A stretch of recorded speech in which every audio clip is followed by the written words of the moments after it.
Dr. Kurt Brandow, one of the most highly regarded cosmetic surgeons in the world. He joins us from his office in Bala Cynwyd, Pennsylvania. So let's talk about it, Dr. Brandow. Even if the ban was lifted and silicone breast implants were to come back, would you go there as a surgeon?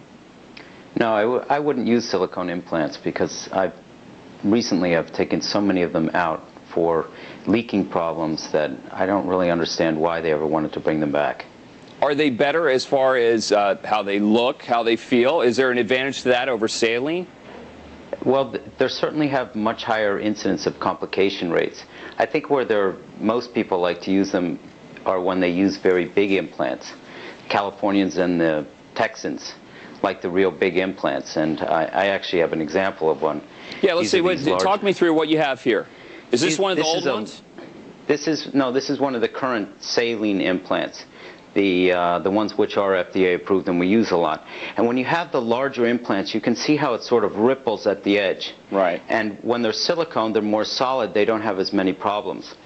But when you use smaller implants, like this saline implant, which I currently use, which will go up about a cup size or so, and I put them through a little invisible incision in the armpit.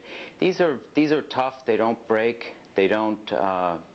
You know, they're very durable, and they don't have the problems that the silicone does. It's the large implants that a lot of doctors are putting in, and you know, the Californians again, who like that fuller look, and they don't have this complication of rippling, which happens with the saline. And I think that implants placed under the muscle can be done through these little tiny incisions like the ones that I do. That's are very safe. And yes, and it's how I prefer to do it, but they're safe. They don't have a leak problem. The silicone implants leak through the capsule, like a very fine leak of the silicone. Well, let me challenge you a little bit on this, because you know, there has been a lot of debate about whether there's a cause and effect for leaks of the silicone breast implants causing some of the problems with immune systems of women and cancer in some cases, because scientifically there has not been a study that said this has caused that. And certainly there's a lot of money pressures by the manufacturers who say this is safe. Still, is it your opinion that you just don't want to go there, you don't want to borrow trouble? Yes, that's partially true, but I think more than the cancer, you know, or as much as the cancer or these autoimmune diseases, there's a complication rate as high as 46%. Even the company showed it, that and over a quarter of them had to be changed and removed. Saline implants leak only 0.5% of the time, so they're not that complicated. And I think with cosmetic surgery, it should be something that's simple, that's not going to cause a lot of problems. And as long as patients know that they'll have to change these saline implants every 15 years, just like you change veneers or you change other things that are in the body, I think patients are willing to accept it. But when the implants get hard, or they need to have multiple operations, this is the problem, and I think this is why the FDA decided not to do it. Okay, so it's your expertise that says, hey, look, you just don't have as many complications with them, be it one, a matter of health or inconvenience, so you're sticking with the saline. But I know your patients must follow the news and call you up and say, hey, look, is this coming back? Have any women called and said, you know, is it time, can I go back? Would you do this procedure for me?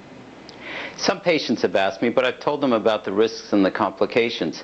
And as I said before, I've taken out so many silicone implants, which are not in the first 5-10 years. They're usually about 12 to 15 years where they begin to develop these sort of joint pains, or they feel sick all the time. And I've taken these implants out, and within 3 to 4 weeks, the patients recover and say that they feel so much better, they're doing much better. So I'll never use them again, and I don't understand why people still want to bring them back on the market. Talk about some of the pressures from the manufacturers, though, and the evidence that they bring to the table saying that, look, this doesn't cause that, compared to some of the personal experiences and people being upset by this all.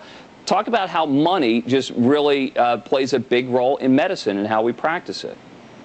Well, when you talk about this type of a procedure, they're paid up front, the implant companies, and I think that there is a lot of pressure to try and bring back the silicone implants because of the rippling effect from the very large ones. But I think it's unrealistic for people to do it.